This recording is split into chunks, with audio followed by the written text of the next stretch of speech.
Et alors, Vincent Escure est toujours avec nous, ce passionné de l'Eurovision, parce que j'ai la chance de recevoir celui qu'on a appelé le plus jeune ténor de France, une voix incroyable, aussi à l'aise avec le lyrique que la pop, en passant par les standards de la variété française. Bonjour Amaury Vassili. Bonjour. Et merci d'être avec nous. Vous chantez Mike Brandt sur scène partout en France, dans le spectacle Mike Brandt, 50 ans de légende, entouré de vos musiciens. Mais avant d'en parler, avant de vous entendre chanter aussi dans ce studio, je voudrais qu'on dise encore un mot de l'Eurovision, parce que vous y avez participé, Amaury. C'était en 2011, avec cette chanson, non pas en français, mais en corse.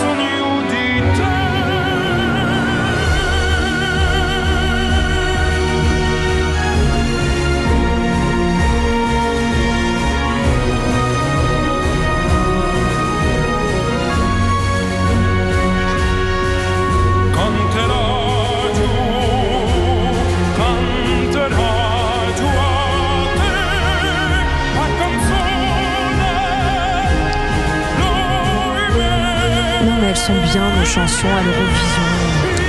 Vous voyez qu'on a envoyé avec ça. On a envoyé du costaud. Mais oui, on a envoyé fait du croire qu'on y lourd. arriverait. Vous aviez 22 ans et vous étiez favori, je crois. Oui, il y a eu un battage médiatique qui a été complètement dingue en amont de l'Eurovision. Alors même les répétitions, tout est scruté par les bookmakers et les cotes évoluent, etc. Et de ce qu'on m'avait dit, je vais pas tout vérifier, on est dans cette période des fact-checking, donc bon, on m'avait dit que on avait atteint la cote historique des bookmakers, qui était celle du Norvégien qui a fait The Fairy Tale. Fairy Tale, exactement. Wow.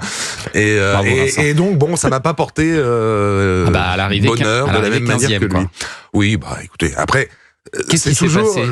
Ce qui s'est passé, c'est que je pense qu'il y a eu peut-être un petit peu trop de battage médiatique au moment du vote du jury. Ça a peut-être pas payé. Et par contre, moi, j'ai été un petit peu rattrapé par le vote du public, parce que ça aurait pu être bien pire. Et en fait, j'ai vécu un peu la révélation des notes de cette manière-là. C'est que j'ai très vite compris que ça allait pas le faire, vu le début d'annonce des notes. Et puis finalement, on va dire qu'on s'est recalé dans le milieu de peloton grâce au vote du public. Vous avez vécu l'inverse de Louane, quoi, en fait. Un petit peu, ouais. Mais bon, après. Voilà, c'est difficile, parce que quand on a cette envie de gagner, et à mon époque, l'Eurovision c'était bien moins clinquant que ça l'est aujourd'hui, quand même, et donc quand on y allait, les gens se posaient la question de t'es sûr que tu vas aller faire ça? Et c'était sur France 3 à l'époque. C'était sur France 3, exactement. Et c'est vrai que ça d'ailleurs, moins de téléspectateurs. Le lendemain matin, je me réveille, véridique, j'arrive à la salle de petit déjeuner où il y a tout le monde, toute la délégation française, et là le premier truc qu'on vient me voir, on me dit on a fait 7,1 millions en pic d'audience. Ah oui, quand même. Voilà. Alors là, ça fait partie des quelques phrases chocs. Je me suis dit, putain, mais 7 millions en pic d'audience. J'étais content. Et ça a eu un impact sur votre carrière, du coup, quand même. Alors moi, ça m'a permis de faire des tournées internationales, parce que c'est regardé vraiment de partout. Et il y a un grand violoniste japonais qui s'appelle Taro Akase, qui habite à Londres et qui fait des grandes tournées au Japon, qui m'a invité là-bas.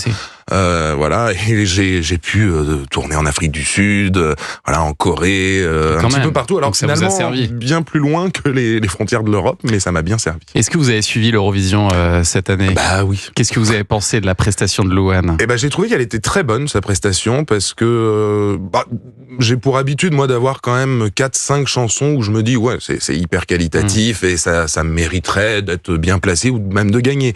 Et là, j'ai trouvé que le choix était un petit peu plus restreint. Et Louane faisait partie, franchement, alors non, elle est 7e. Elle est 7e, elle méritait au moins. Moi, j'étais dans le top, il y avait le top 3, pardon. L'Estonie, l'Autriche et Louane. Et Louane avait un tableau qui était très beau. Alors pourquoi est-ce qu'on gagne pas, selon vous, depuis presque 50 ans ? Est-ce que vous avez une explication, vous ?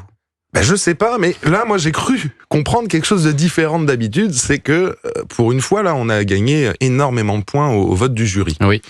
Donc, si j'extrapole un petit peu et que je ne parle plus de la simple qualité de notre chanteuse qui nous a représentés, est-ce que le fait qu'on n'ait pas dit dans les médias un petit peu que la France était prête à organiser le concours, France Télévisions, je crois, a annoncé ça, des représentants, il me semble. Oui, ils l'ont dit ici même. Moi, je me suis posé la question, je me suis dit, peut-être que les gens, les jurys ont entendu cette volonté de pousser vers l'organisation de la France. Ah oui. Et d'ailleurs, on a pu le voir aussi, la Suisse, qui s'est retrouvée à la fin du vote du jury, qui s'est retrouvée 2e, je crois. Ce qui était pas très logique, parce que quand on est pays hôte, en général, ça se passe pas très bien pour celui qui représente son pays. Voilà, on dit merci plutôt de nous avoir accueillis. On passe une super. La chanson était sympathique, c'était une petite balade. Voilà. C'était sympa, mais j'étais très surpris et je me suis dit, le zéro qu'elle a eu malheureusement par le public, ça, je trouvais que ça détonnait et ça symbolisait un petit peu le merci que l'Eurovision disait à la Suisse, quoi. Bon, voilà, j'ai mes petites interprétations. Voilà. Bon, Vincent Lescure, pour conclure, au final, c'est quoi la solution pour l'année prochaine ? Qui devrait aller à l'Eurovision selon vous l'année prochaine ? Quel type de candidat pourrait nous faire gagner, à votre avis ? Vous, Thomas. Voilà. C'est là où je voulais en venir. Bien sûr. Il en rêve. Il s'entraîne tous les jours. Mais faudra avoir une chanson sur le air fryer, peut-être, histoire de... Oui, un truc un peu décalé, sur les un peu pop marrant. dauphines. Pour toucher la ménagère de moins de 50 ans, celle qui vote finalement. Non mais on a vu des trucs dingues gagner à l'Eurovision. Il y avait les monstres finlandais qui avaient gagné une année. Franchement, je pense que le air... comparer à eux, c'est non, charmant, mais le air fryer pourrait gagner pour pas mal. De l'ouverture de tiroir, c'est une super chose.